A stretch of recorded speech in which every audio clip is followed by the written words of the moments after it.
자, 안녕하세요. 자, 월정사와 관련돼서 가장 먼저 언급돼야 될 부분이 개창조사인 자장률사시잖아요. 그렇죠. 자장률사, 간략한 얘기를 한번 해주시죠. 자장률사는 이제 신라 시대의 진골로서 643년에 중국 오대산 태화지에서 돌아왔던 부처님 사리와 뭐 이렇게 해서 돌아오셔서 월정사를 개창하셨다고 하죠. 자장률사와 관련해서 가장 중요하고 재밌는 이야기가 하나 있어요. 자장률사가 이제 그 아버지가 소판무림이고 근데 아들이 없었다는 거거든요. 네. 딸은 있었습니다. 네. 일반적으로는 딸이 동생이라고 자장률사 동생이라고 생각하는데 실제로는 그 위에예요. 이제 아들을 하나 낳고 싶었는데 아들을 낳을 수가 없으니까 관세음보살을 천구 아니면 천손으로 관세음보살을 이렇게 조성을 하고 관세음보살에게 기도를 했대요. 그게 굉장히 재밌어요. 그 기도로 자장률사를 얻어서. 근데 그 기도가 뭐였냐면 아들을 주면 출가시키겠다. 네. 이제 빅딜의 어떻게 보면 원조죠. 그러네요. 그리고 자장률사가 워낙 나중에 대단하게 되다 보니까 그런 속설이 있습니다. 이거는 진짜인지 가짜인지 잘 모르겠는데 실제로 자장률사가 신라 기반을 다 따지고 그 다음에 10집에 8, 9집이 자장률사 때문에 불교를 믿었다라고 해서 굉장히 폭풍적 인기를 갖추게 되고 자장률사가 만든 터전에서 이제 자라나는 어떻게 보면 자장 키즈 정도 되는 분들이 의상원효거든요. 그런 정도로 뜨다 보니까 다 자장률사처럼 됐으면 좋겠다. 내 아들이 이래서 자장가를 불렀다는 자장자장했다는 그런 이야기가 있어. 이야기가 있어. 자장률사가 선덕여왕 다음에 진덕여왕이 들어설 때 이제 조금 밀립니다.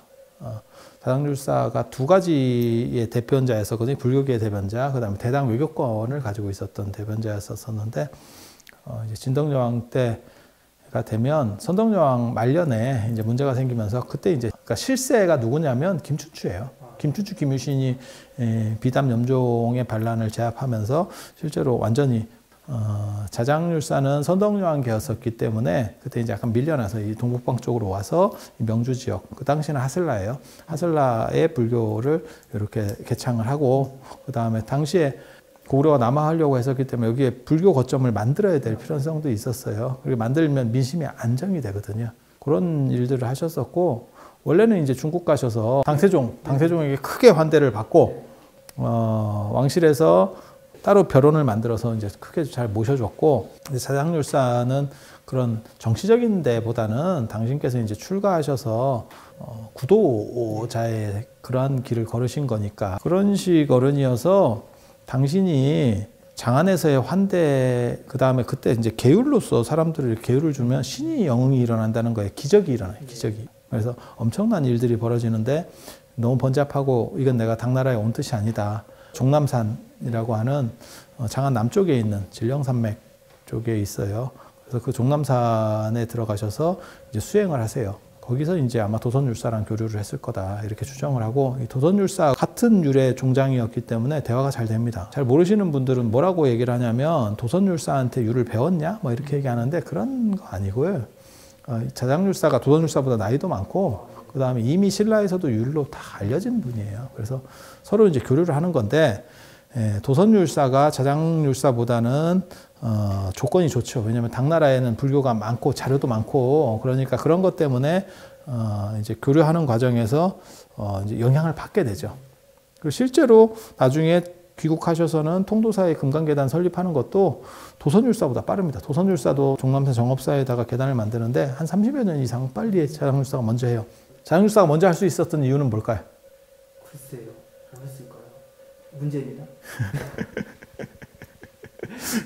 이 어른은 신분이 높으니까 그거 만들고 싶으면 만들면 돼요. 진골이니까. 만들면 돼. 국가 후원이 있으니까 네. 자 이걸 좀 만들었으면 좋겠습니다. 이러면 만들면 되고 네. 도선율사는 민간인이거든. 그래서 신분의 차이가 정말 크군요. 네, 민간인이니까 절 주지를 해도 그게 쉽지가 않은 거예요. 그래서 자장률사는 레벨이 굉장히 높아요. 그래서 도선율사가 뭐라고 불렀냐면 그 속고성전에 보면 호법보살이라고 불러요. 자장률사를 호법보살이라고. 보살이 칭호를 받았다는 거죠. 예. 그만큼 지위가 높다는 의미죠. 보살은 대승불교에서 보살 칭호를 받을 정도면 최고급이라는 뜻이에요. 그러니까 찬사입니다. 네. 당신한테 배운 사람에게는 그런 찬사를 쓰지 않아요.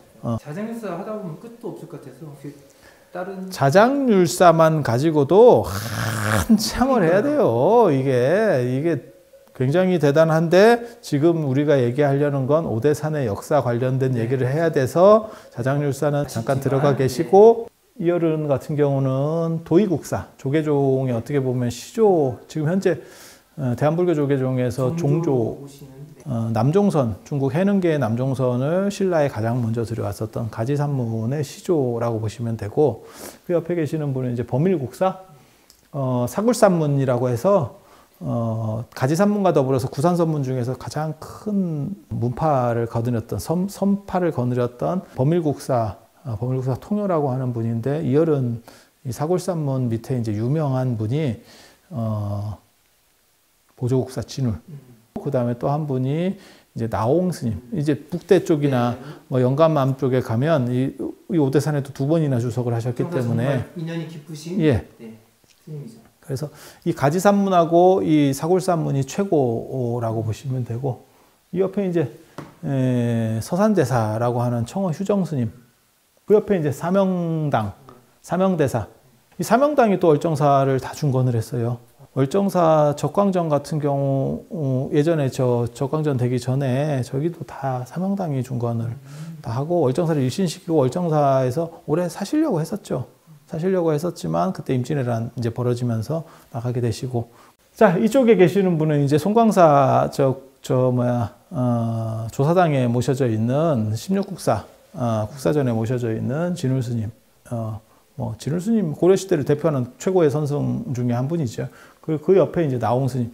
사실은 고려를 대표하는 가장 강력한 두 어른이 이 두 분이라고 보시면 돼요. 그래서 이 두 분이야말로 어떻게 보면 고려 선불교를 가장 대변하는 어른이다, 이렇게 보시면 돼요. 그래서 고려 중기 때는 진울 스님, 그다음에 고려 말에는 나홍 스님. 그 옆에 이제 요즘 한동안 귀가 간지러웠던 신미 스님, 나란말씀이라는 영화가 나오면서 이게 뭐 그렇다 아니다 어쩌다 저쩌다 뭐 말들이 많은, 그래서 뭐 세종대왕이 굉장히 훌륭하고 대단한 어른이지만 조선시대 때 임금이 그렇게까지 뭐 만들 수는 없어요. 하지만 세종이 만들었다고 이제 하는 게 맞기는 맞습니다. 실무 유력자가 신미 스님, 그렇게 얘기를 해야 되는데 이제 그때 약간 신미 스님이 다 한 것처럼 이렇게 하는 바람에 반발들을 샀죠. 굉장히 많이 샀죠. 그 다음에 그 옆에 계신 분이 이제 경어 스님, 경어 성우 스님이라서 어떻게 보면 최근에 선풍을 다시 일으키고, 그리고 저 어른 밑에 이제 세월이라고 하는 만공 스님, 그 다음에 수월 스님, 해월 스님, 이렇게 네 번째 이제 제자가 하남 스님. 하남 스님도 이 어른의 가르침을 듣고, 하남 스님이 굉장히 원칙적인 분인데 저 어른을 굉장히 좋아해서. 근데 제가 알기로는 경호 스님이 굉장히 자유로운 분이고, 하남 스님이 굉장히 원칙적인 분이고, 왠지 많이 다른 거 같아요. 완전히 결이 다르죠. 완전히. 나중에 이제 또 하남 스님 얘기할 때 또 뵙게 될 거고. 자, 우리가 저 계산조당에서 저 자장 스님이랑 이런 어른들을 다 뵙고, 이제 근현대 스님으로서는 조사당 쪽으로 영각이죠. 영각. 이제 영각은 이런 어른들 그림을 이렇게 모셔서 다래제 같은 걸 모시는 그런 이제 그림들 모셔놓은 데가 영각인데, 지금 우리가 하남 스님 앞에, 진영 앞에 이렇게 나와 있는데, 하남 스님 설명 잠깐만. 하남 스님 같은 경우는 대한불교 조계종의 전신이라고 할 수 있는 조선불교 조계종의 종정 같은 분을, 초대 종정 같은 분을 하신 분이죠. 예전에 봉문사에서 이렇게 조실로 계시다가 월정사를 들어오시면서 그런 고사가 굉장히 있는데, 들어오셔서 26년간 이렇게 주석고 산문을 나가지 않으시고 계시면서 종정 일도 하시고 그런 큰 스님이죠. 그러면서 굉장히 현대 6.25 있을 때 그 전란 중에도 상월사를 지키고 상월사 국보를 지키신 큰 어른 스님으로서 우리가 가장 존경하는 어른 스님입니다. 어떻게 보면 뭐 한국불교, 지금 현재 한국불교의 모든 기틀을 다진 게 하남 스님이라고 봐도 뭐 과언이 아닙니다. 이 어른이 일제강점기를 전후해서 총 4번이나 종정과 교정을 다 하셨고, 그러니까 최고 이렇게 실권자 겸 그 다음에 수행승의 대변자 역할을 하셨고, 월정사나 오대산만 잘 이렇게 하신 게 아니고, 지금 조계사도 그 당시 이제 밑에서 일을 도와주셨던 게 지암 이종욱 스님이신데 이 어른하고 같이 조계사도 지금 만드셨고 총본산 조계산을 만드셨고. 조계종의 전체적인 지금 기틀을 다 만드시는 다 지금 동국대가 저쪽 필동 중국 필동 쪽으로 오게해서 그 재단 보충하고 그것도 전부 하남 스님이 다 틀을 만드셨고 그래서 큰 틀들 그 다음에 조계종의 도의국사를 종조로 모시는 것도 다 하남 스님이 1931년인가 해동 초조에 대하여 이걸 글을 쓰시면서 벌써 다 하신 그런 작업들이 지금까지 그대로 다 남아 있는 거죠. 자, 이제 하남 스님 옆에 이제 별실로 또 이제 탄원 스님 우리가 뵈러 왔는데 탄원 스님 잠깐 말씀해 주시죠. 탄원 스님 같은 경우는 지금 현재 모든 강원에 그 공부하고 있는 모든 내용을 다 번역하셨고 또 화엄경에 능통하셨기 때문에 이통현 장자의 그쪽 화엄경에 굉장히 능통 공부를 많이 하셔서 30여 년간 계속 그 번역하셨죠. 네. 대단한 어른이죠. 이 어른이야말로 어떻게 보면 교육의 화신이고 그 다음에 선과 교를 겸수하시는 그리고 이 어른이 참선을 많이 하셔서 선지가 밝아서 이제 뭐 미래도 이렇게 딱 보고 이거는 또 그런 걸로 또 굉장히 유명하시잖아요. 굉장히 유명하죠. 6.25 터지기 전에도 딱 보니까 여기 문제가 있을 것 같다. 그리고 동해 삼척 공비 사건 때도 당신이 경전 번역하다가 이거 안 되겠다 이래서 가지고 옮기셨다 뭐 이런 뭐 진귀한 일화들이 많이 있죠. 이 탄원 스님 문화에도 많은 제자들이 계셨는데 그 어른들 중에서 최고 또 이제 수제자가 되시는 분이 만화 스님이시잖아요. 네, 그렇죠. 근데 만화 스님 같은 경우는 월정사의 중창을 거의 주도하신 분이죠. 일사후퇴 때 여기 뭐 월정사뿐만 아니라 오대산 산중에 있는 강원도의 평창에 있는 모든 집들이 다 전도됐죠. 그거를 이제 다시 불사를 하다 주도적으로 하신 분이 이제 만화 스님이죠. 그래서 적광전 같은 경우도 조중훈 회장과 인연이 깊어서 뭐 적광전 불사뿐만 아니라 여러 가지 불사를 많이 하신 주도적 인물로서 이제 천재 교장 스님의 이제 은사 스님이 되시겠습니다. 만화 스님께서 이렇게 불사에 매진하지 않으시고 그러셨다면 지금 월정사 현재 이런 모습이 없을 겁니다.